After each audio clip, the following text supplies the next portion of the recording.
Hello लोगोफोर good morning दिनैहाय मोनसे टपिक्सनि सायाव रायलायगोन बिटिआरनि सिएम प्रमद बर' बिथांनि सायाव रायलायगोन।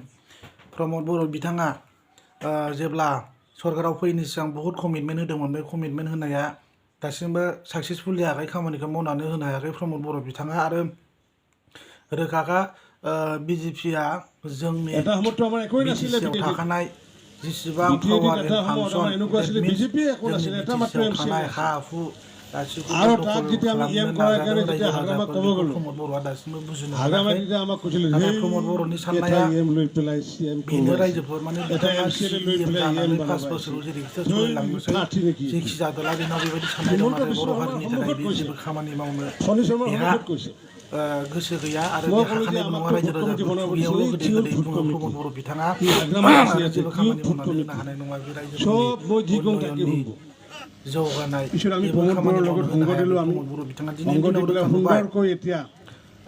मैया दाखालिनि सिगाङाव ससियेल मिडियाआव बुंदों सासे बिजेपिनि दैदेनगिरिया माने गोदो हाग्रामा सरकार थानाय समाव सासे सानै एम जानो लाबोयोब्ला जोंखौ चान्स होआमोन। नाथाय दिनैनि दिनाव जोङो चान्स मोनबाय, इलेक्सनाव 9था देरहादों बेफोरबायदि खोथा बुंदों। नाथाय बिसिनि बेबायदि खोथा बुंनायाव जों डाइरेक्टली हमनो हायो, स्टाडि खालामनानै मोनो जे प्रमद बर' बिथांजों नैबे 5 बोसोराव थांनानै आरो नेक्स्ट आफ्टार 5 इयार्स उनाव बिथांमोना गोख्रोङै स्ट्रंलि जोंनि बिटिसिआव बिसोरो इलेक्सन गेलेबावगोन आरो जोंनि हारिनि जेसेबां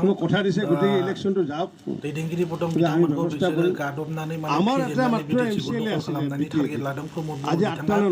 बेबायदि अपरचुनिटिखौ बिथांमोननो होनो नाङामोन। नाथाय दिनैनि दिनाव बर' हारिनि थाखाय सानग्रा मोनग्रा प्रमद बर' बिथाङा माने बर' हारिनि जौगानाय आरो रैखाथिनि थाखाय खामानि मावगोन होननानै बिथाङा गोदोनिफ्रायनो आबसुनि प्रेसिडेन्टशिप जानाय टाइमाव बुंबोदोंमोन। दिनैनि दिनाव बिथाङा सासे सिएम चिफ एक्जिकिउटिभ मेम्बार जाबाय बिटिसिनि। डेट मिन्स बिथाङा दिनैनि दिनावबो बेफोरनि सोमोन्दै बेहा साननाय गैया। माने जोंनि बिटिसिआव थाखानाय जेसेबां पावार एन्ड फांसनफोरखौ बिथाङा डे बाय डे खोमालांदों रायजो राजाफोर। ओंखायनो प्रमद बर' सरकारा गुन्दै गैया रायजोफोर जानानै लाखादोंसै आरो बिसोरो आफ्टार 5 इयार्सनि उनाव बिसोरा गुन्दै गैला रायजोफोर 0-0-0। बिनिखायनो बिथांमोना दिनैनि दिनाव माने गावसोरखौ जाख्ल'वाखै माख्ल'वाखै माने पाब्लिकफोरनि सिगाङाव बेबायदि देखायनो सानो। नाथाय दिनै रियेल रोखा बिथांमोननि जाख्ल'नाया रोखा नुजाबाय आरो रायजो राजाफोरा बुजिनो बाखि गैला। आरो इउपिपिएल सरकारा आरो माब्लाबाबो थानाय नंला। रायजो राजाफोर रोखाखा इउपिपिएल सरकारा गुन्दै गैला। बे 5 बोसोराव मा मावनो मावखादोंसै, बिसोरो जाखादोंसै लोंखादोंसै।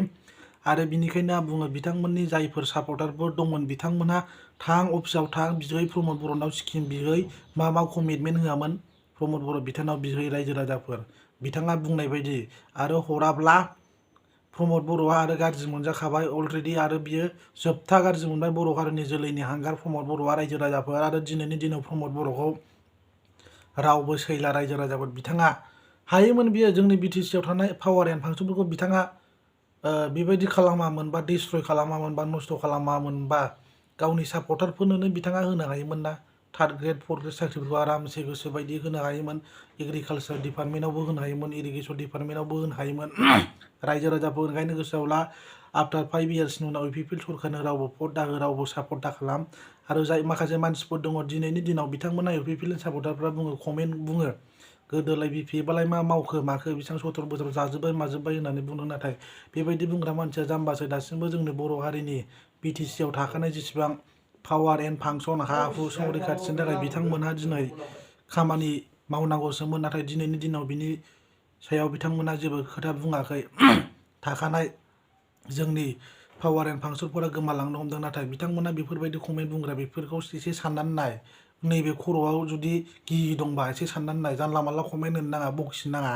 नोंथांमोनखौ आङो ओंखायनो बुंबाय। आरो एसे साननानै नाय जोंनि बिटिसिआव थाखाना हायोब्ला बिथांमोना सापर्टसो खालामनांगौ जोंनि बिटिसिआव आरो बारायबावनांगौसो माखासे बुस्थुफ्रा रायजो राजाफोर। बेनि थाखाय नोंसोर सापर्टसो खालामनांगौ। बेबायदि इनकारेजमेन्टसो होनांगौ। हायोब्ला नोंसोर डिसकारेज खालामनो नाङा। माने सोरबा सासे मानसिया भिडिअ बानायब्ला बाव गाज्रि कमेन्ट होनानै माने नेगेटिभ रल लानानै नोंथांमोना बेबायदि कमेन्ट हरनायखौ दागार। नोंसिनि खोथा खिन्थु गारनांगौ, कमेन्ट खालामनाङा। आरो जायफोर बिथांमोना आंनि भिडिअखौ नायनो मोजां मोनो नाय, आरो जाय मोजां मोना दानाय। कमेन्टबो दाहो, लाइकबो दाहो, डिसलाइक खालाम आरो आनसाबस्क्राइब खालाम। आरो जाय बिथांमोना नायनानै मटिभेट जायो आंनि भिडिअखौ उइलिंनेस मोनो माने नायबाय थानो बिथांमोनखौ आं खावलायो भिडिअखौ शेयार खालाम लाइक खालाम 10 लाइक साबसक्राइब खालाम थेंक इउ गाइस